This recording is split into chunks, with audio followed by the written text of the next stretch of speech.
The industry is in a lot of trouble. About half the mines are either loss-making or breaking even. And any increases above what they're offering now is going to result in more mines being closed, jobs being lost. AMCU has been absolutely insistent on the 12,500 Rand as a basic wage. The platinum companies are looking at a way to give a total package over 3 years that at the end of that period will come to 12,500 Rand. AMCU doesn't want that. It wants a basic salary of 12,500 with medical aid and pension and that kind of thing built on top of that. Platinum companies are clear, the CEOs are absolutely clear, they will not pay that, they cannot afford it.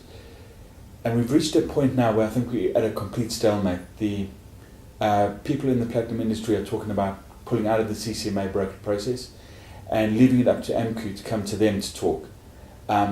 We just don't know how long this is going to go on. It's been a month already, and it could go on much longer.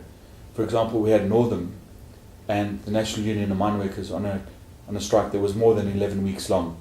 We're now at 4 weeks in the 3 major platinum companies. So the precedent has been set for a very, very long strike in the sector. How much longer it's going to go on, nobody knows. The platinum companies are saying they've lost about 4.5 billion rands worth of revenue. Their salary bill is about half of that, so it's about 2 billion rand in wages that have been lost by it's about 70,000 workers have gone on strike. The interesting point is that not all production has been stopped. Anglo American Platinum, the world's biggest platinum miner, reckons about half of its production has been closed, mainly in the Rustenburg area. Impala Platinum is still getting platinum out of Zimbabwe, so it means that the local market for makers of autocatalysts can be supplied, and there is some metal coming onto the market. Lodman, on the other hand, has all its operations closed. The ramifications are very serious for these mines. They're incurring costs to keep the mines basically just ticking over on care and maintenance as it is now. But the shafts are the working areas are deteriorating, which means it's going to take months of work to make these areas safe again. So even if the strike ends tomorrow, it's going to take 2 or 3 months on top of that to get these working areas safe, some of them, to get workers back in there. So the true extent of the strike is still not yet really known. Well, it appears that platinum producers have prepared for the strike and are almost willing to wait it out, whatever their warnings about the sustainability of the industry. AMCU's demands appear to be genuinely coming from quite, using the word militant, group of individuals who are willing to strike for as long as possible to get this politically sensitive number. What this means is that we could see a very long strike action. We've already seen violence and intimidation, even though AMCU maintains that it's not necessarily themselves. They don't feel that they stand to benefit from violence in the sector, although they may obviously benefit from discouraging other members from turning up to work, even though attendance has been very low. What this could mean is that during a very long strike action, we could see tensions rising within the platinum belt, possibly causing violence. We could also see producers perhaps turning to the courts to put pressure and turn the screws on AMCU. This has already happened. Anglo American Platinum, which is seeing participation rates of around 10%, has already issued summonses to AMCU to account for damages for costs incurred due to intimidation. Basically, the main gripe is that non-striking employees have been prevented from coming to work, which is causing production losses.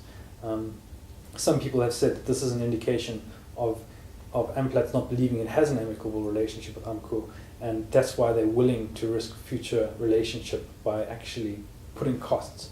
Most employers would perhaps just let it slide with the interest of, once the strike's over, repairing a relationship. So it seems to indicate that producers themselves are willing to wait out, aren't willing to go above their offer, which ranges from about 7.5% to 9%, and are really willing to play this game of brinkmanship with AMCU. I don't think the government can play a direct role in this. There has been talk that the platinum companies could look at a way through a legal process. It's quite a painstaking process, quite a long process, to get this protected strike by AMCU turned over into an unprotected strike, which means then the companies can start laying people off and putting a lot of pressure on AMCU to start negotiating in good faith. At the moment, the platinum companies are very clear that it's them that's been making all the moves, and there has been not a single adjustment in AMCU's demands, which means that there is no negotiation. All it is a demand, and if the platinum companies are expected to comply, which they just can't afford to do. And AMCU has to make a move of some degree to show that they are willing to negotiate. To this point, we haven't seen that. It certainly appears to be unity amongst employers of resisting AMCU's demands. They maintain it's completely financially unfeasible.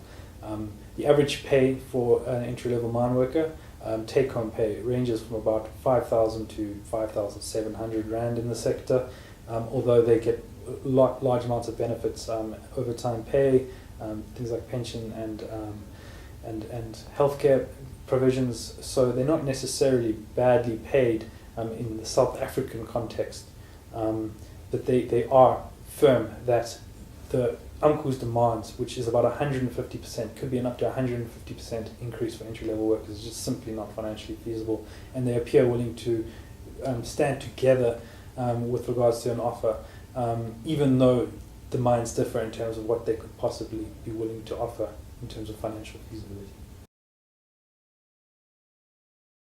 It's at this point very unclear on just exactly what is going to happen. What we do know is that the CCMA is getting feedback from AMCU. It's done extensive consultation of its members over the process over the last few days, and the CCMA will then perhaps try and decide how to proceed. They're very much committed to continuing the mediation process. Both parties are obviously, if talks are going to happen anywhere, it might as well happen under the CCMA. But there very much is the case, the sentiment from producers that it isn't really worth talking to AMCU until they show a willingness to perhaps settle at what they feel is a reasonable level. And they maintain that they haven't seen this from AMCU, so there is no real point in talking until that happens. We don't know when the walkout's going to happen, if indeed it does. AMCU is coming back to the CCMA, giving a feedback on its response. From what we're hearing, it's demanding what it's demanding, and it hasn't changed its demands. If that's the case, the platinum producers will have to think carefully about their next step, and it's likely to be a pull out of the CCMA process.